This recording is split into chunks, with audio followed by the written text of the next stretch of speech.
But what about those epic road trips, the kind that take you hundreds of miles from home?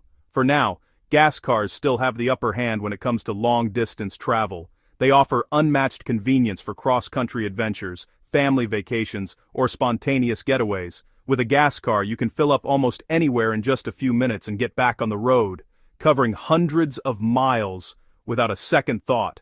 There's no need to plan your route around fuel stops. Just drive, refuel, and keep going.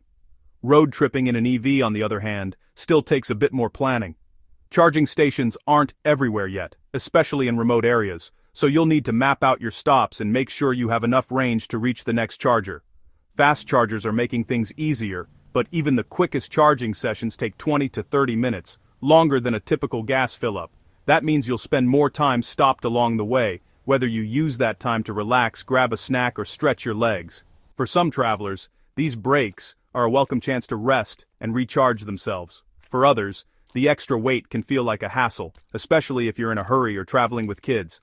Either way, the road trip experience in an EV is just different. It's a new way to travel, with its own rhythm and pace. Charging networks are expanding rapidly, and every year it gets easier to take an electric car farther from home. But for now, gas stations still rule the open road, offering unmatched speed and convenience for long journeys. So, how do charging and fueling really compare? Let's take a closer look at what it's like to power up your car, whether you're driving electric or sticking with gas.